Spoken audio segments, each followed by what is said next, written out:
Ako si Sunny, ang dakilang tambay ng Norway. Tara, pasyal tayo. So this morning, I have an appointment sa school ng aking panghanay. And kailangan kong kausapin yung teacher niya. And then yun na nga, masyado akong maaga.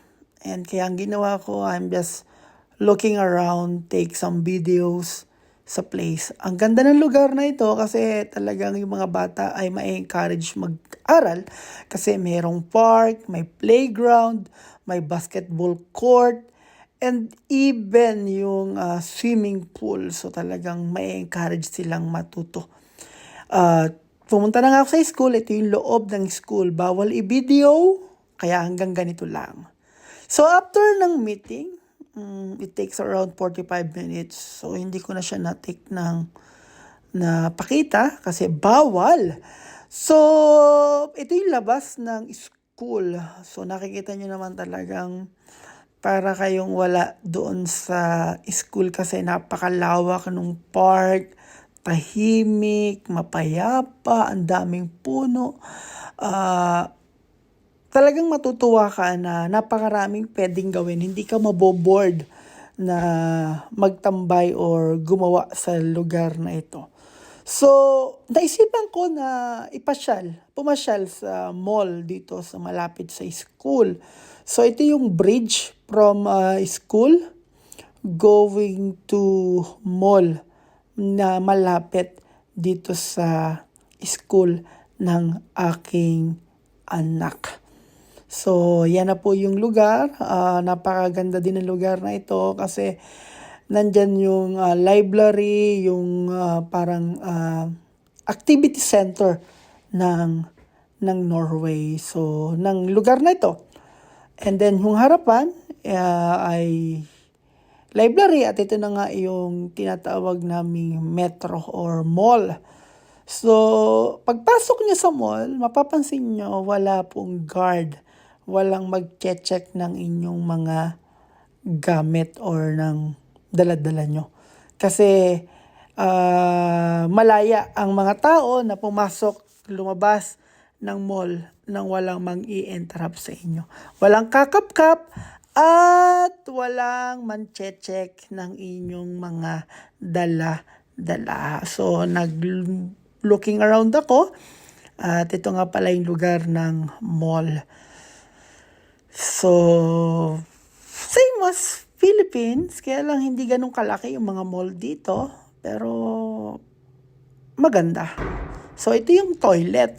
Kasi di ba sabi ko sa inyo may bayad ang toilet. But here in this place, libre lang.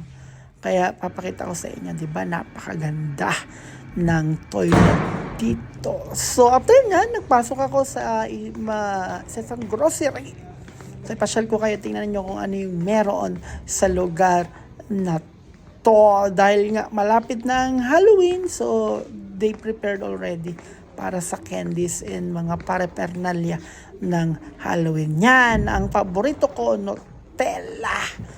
So, in this particular supermarket, halo-halo siya.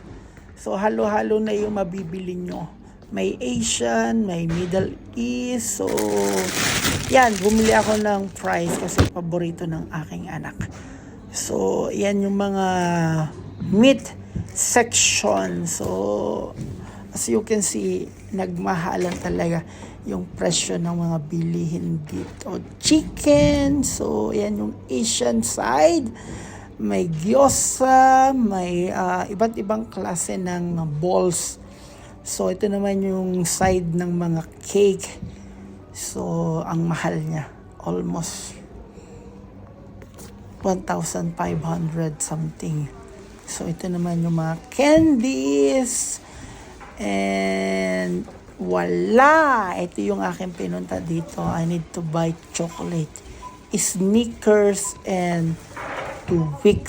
So, mura lang siya dahil nakasale. Kaya, nag-grab na ako ng opportunity. And then, ito yung paborito kong chocolate.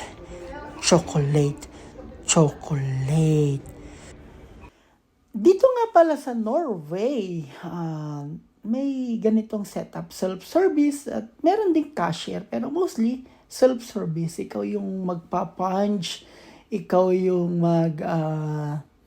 magpapak ng mga pinamili mo. So, I buy fries, chocolate, lotion, at iba pa. So, ang binayaran ko is around 224 crowns. So, around 1,500 pesos. So, ang plastic nga pala dito may bayad. Around 20 pesos ang isa. So, I pay using my card. At yun na nga, kadadating ko lang ng bahay. And konting pahinga. And then after nito, I need to prepare food para sa akin mga anak. So, salamat sa panonood. Salamat. Thank you. Bye-bye.